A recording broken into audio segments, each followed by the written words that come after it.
Hello, boys and girls. Welcome to the Ingleside Public Library Virtual After School Program. So, you're probably thinking, Andrew, what are we going to make today? Let me go ahead and tell you guys a little bit of story, and that'll lead into what we're going to make today. So, I was doing laundry the other day over at my parents' house, and I had a bunch of stuff in a hamper. And I lifted up a dirty blanket in an attempt to put... I was putting my stuff in the washer, and I saw something staring at me. I saw perhaps the most dangerous noodle. It was some spooky spaghetti. As you guys are probably going to be able to guess, it was a snake, and apparently it had slithered into my hamper because the garage door was open, and I did not know. So, being the super duper awesome person that I am, I screamed like a little girl, grabbed a broom, and hit the hamper and chased the snake away. So, I mean, there's not much to say about that, except if you see a snake, don't do that. Call animal control and they'll be happy to come assist you with removing the snake. If they can find places to get warm. It's getting a little bit colder, so just be wary of that. So if it's something that produces heat that's out, they might crawl towards it. So just be very careful when being around snakes. So in honor of that, we are going to make a snake, and it's going to be a super craft. Alright, boys and girls, the supplies you're going to need for this one are very few. You're going to need a sheet of paper, another sheet of paper, some googly eyes, glue, and scissors. And if you want, a pen. So you're going to go and grab your piece of paper. I chose pink because pink is awesome. And you're just going to cut like that. Alright, so you can see I have one long strip. So then I'm going to kind of cut a small indent into that. Alright, and on the other side.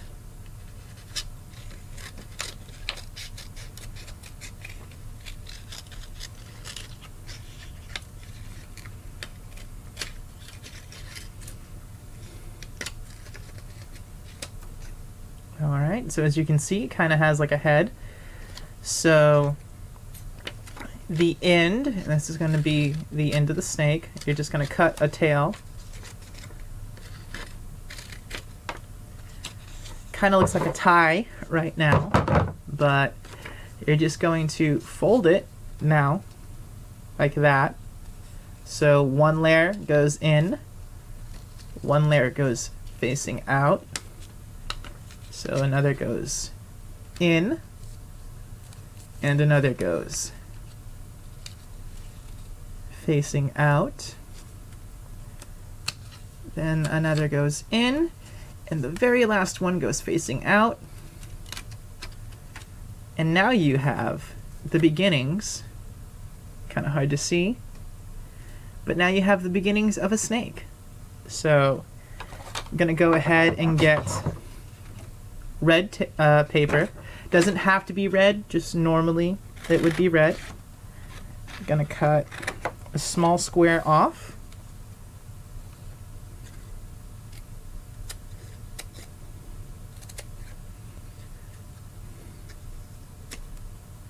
And just doing as I am showing, you're going to cut little forks onto the tongue. You're going to get your glue. I should have prepared mine. I did not. Going to go apply glue to the tongue.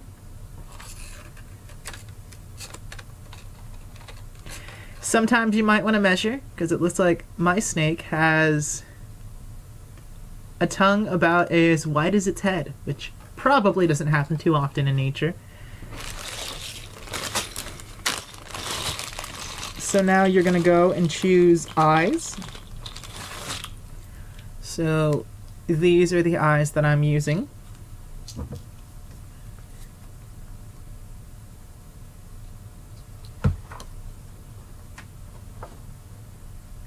Alright, you're going to glue it and hold it down. So as you can see, I have one that's already in place. And now I'm going to go put the glue on the snake.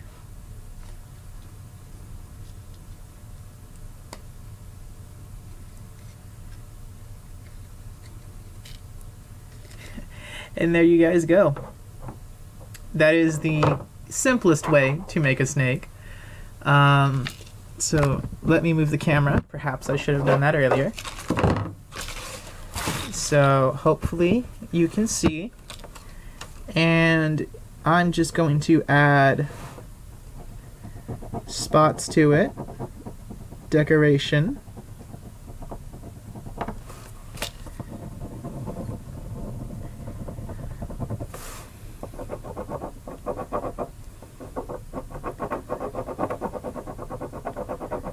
So just little designs on it.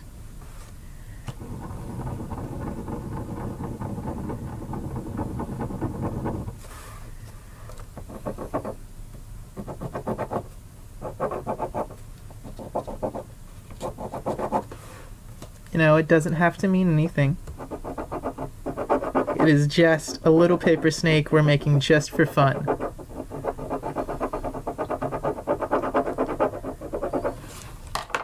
So, something like this.